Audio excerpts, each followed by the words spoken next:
All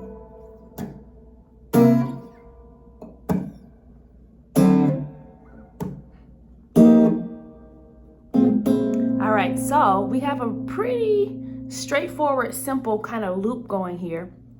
And the good news is we only have 4 chords. So I'm gonna start with A minor 9, okay? I'm on the 5th fret, barring the 5th fret of the D, G, B, and E string. And then I'm gonna take my ring finger and place it on the 7th fret of the high E string. And I'm gonna actually start by playing the open A string and then kind of strum it down, okay? Now, notice in the song, you're kind of hearing this vibe, okay? What am I doing? Well, I'm holding my first finger down, starting with my right hand on the A string, strumming all the strings down, and then immediately grabbing that 7th fret. So real slow, you have. And then I have to stop the strings right after. I always say slap them like they stole something. Okay, so when you go, with this A minor chord, A minor 9 chord, obviously you want to practice like that, but you also want to practice hammering down onto that 7th fret, okay? Then C7, so it's kind of like a dominant chord, C7 flat 13, okay? And the flat 13 is just this A flat note here. If you think about like a dominant 7, C7, okay, we're just adding this note. So a couple ways, I'm gonna show you the way I'm playing it, and then I'm gonna kind of show you like a simplified version.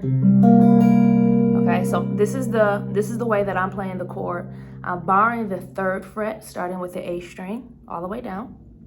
And then I have my middle finger on the 5th fret of the D string, and my ring finger on the 5th fret of the B string.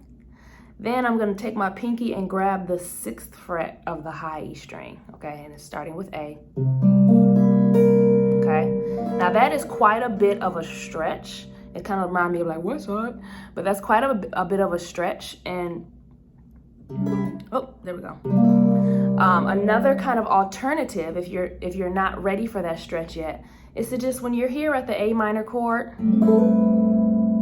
you can just literally go from here to here. Okay, and it's still gonna sound pretty good. Everyone has their own way of kind of playing chords, and I like this shape because it's just kind of cool. I like the way that it sounds. I like the stretch of it. And if you notice, that's just you're removing the bass note, and then you're also playing this note instead of this note. Okay, so you decide. I always say don't avoid something because it's hard. I would definitely work on this because to me that's the most challenging part about the guitar, is not just like learning the basic shapes, because that's the first part, but after you learn those basic shapes, learning just little ways that you can add notes, like for example this flat 13, that's going to just enhance the whole sound. Okay, so far we have A minor 9, then we have C7 flat 13, then we're gonna stay here and go right to D minor 9, okay? And I'm just gonna kind of shift my fingers. Now, again, this is a bit of a difficult chord to grab if it's your first time, but I wanna kind of give you a little bit of advice, I guess. I like to start by just placing my ring finger on the 5th fret of the G and B strings, and then taking my middle finger and reaching up and grabbing the 5th fret of the A string. Then I'm gonna reach back a whole step, and my first finger is just touching the 3rd fret of the D string. So you have, okay, that's D minor 9. Again, the way I kind of grab it is like this. You can use your thumb like that or your hands like that. But again, an alternative kind of chord, if you can't do that, you can just do this. You don't have to play that note, but I want you to work on this shape because this minor 9 shape is a chord that comes up a lot. And in fact, the very next chord is F minor 9. So we're gonna take this, go 1, 2, 3, 3, okay? 3 half steps forward. So we got F minor 9. All right, so putting it all together, A minor 9, C7 flat 13. Then I'm gonna go to D minor 9. Then I'm gonna slide up, F minor 9. And then this last chord, I haven't really analyzed it yet. Let's see. It almost kind of seems like maybe like a diminished, like a,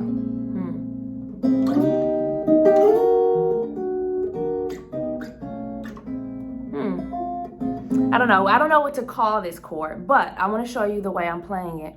I am barring the 5th fret of the D, G, and B string, taking my middle finger and reaching up and grabbing the 6th fret of the low E string.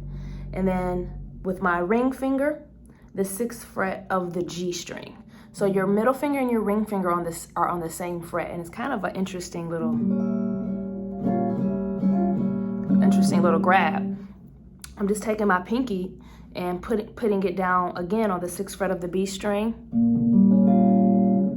Okay, and note I'm muting the A string. Okay, so when you put that all together, you have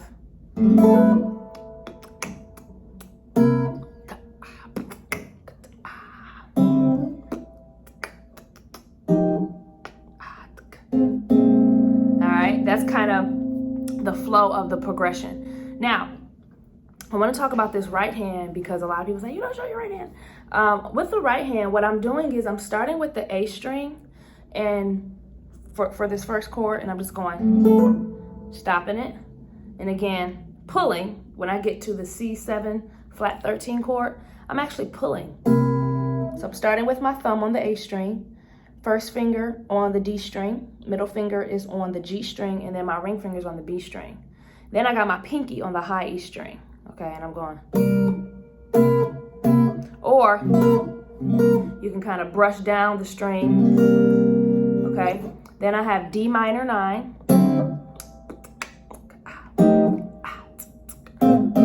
Okay, woo, sorry, I got excited. So when I'm at that D minor 9, I kind of just pull. I'm pulling the A, D, G, and B strings, okay?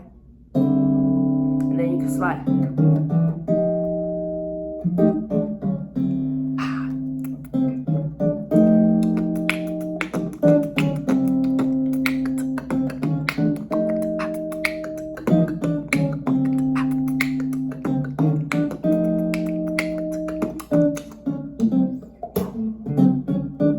Okay, so what am I doing? I'm just kind of messing around with this minor 9 shape, and as you can see, it's movable across the neck. So anytime you have the same shape, I'm coming from D minor 9 to F minor 9, and then you got a little bit of space in between.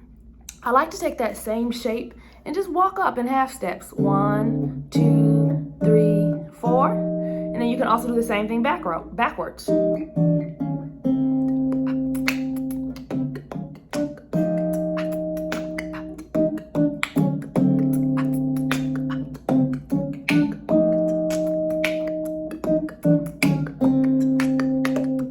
Okay, so as you can see, I get a little distracted and sidetracked. But to me, that's the fun part, taking these chords and really just kind of exploring what can you do. So you have the D minor 9, then when you get to the F minor 9,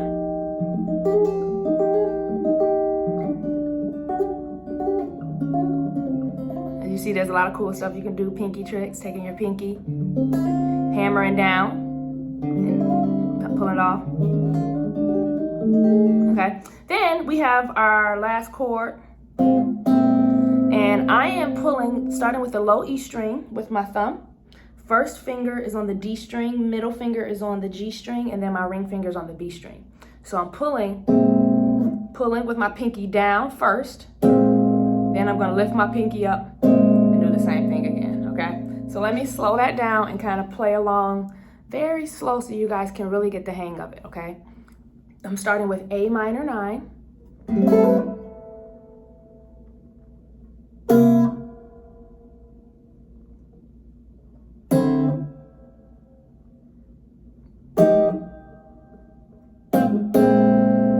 even slower.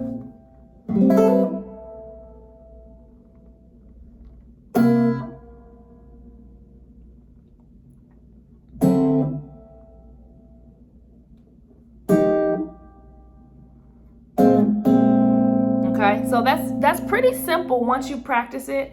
You know, just kind of practice these shapes and get them under your fingers. I would say the most challenging one is probably this one, you know, and then obviously the minor 9 shape can be a little bit difficult.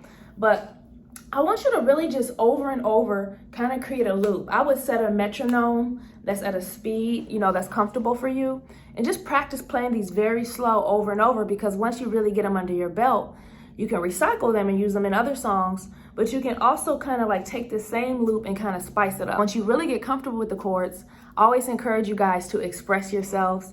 Don't just, you know, stay in the box of whatever the song you learn. That's an awesome place to start, and that's an awesome inspiration.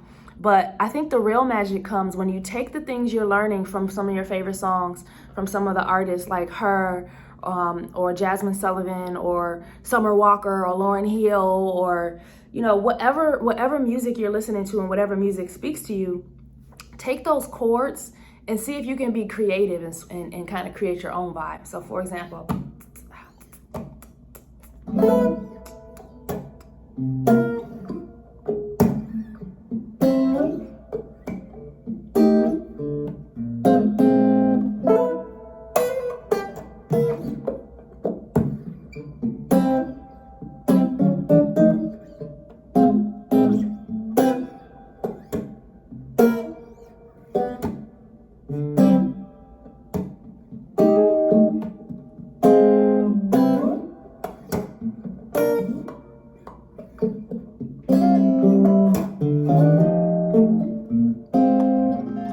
that didn't go as well as I hoped, because I kind of drew a blank, to be honest. But that's okay, and I'm glad that happened while I'm on tape. I'm not going to edit that out, because sometimes you go to do something, the first time you do it, you kind of have an idea, but you don't really know exactly how to do it. You just hear that idea in your head.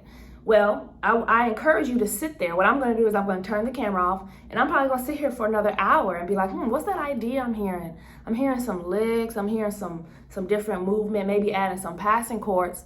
And I really sit with myself and spend time with myself to figure out what are the sounds that I'm hearing within my own spirit, within my own soul. And maybe I originally got the idea, you know, from this song, but it may lead me to a whole nother place. And you know, that's really where the fun and the magic starts. So I just want to encourage you to express yourselves. This message is for myself as well. You know, I'm always trying to remind myself of this. And I just want to encourage you guys to have fun, get your guitar out, go to the park. It's beautiful. I've been really just going to the park, going to the lake, and getting some air. And yeah, so special shout out to all of you who have been supporting. And a very special shout out to Cassie. I hope that this lesson helps you, and I hope to see you on Sunday. Take care.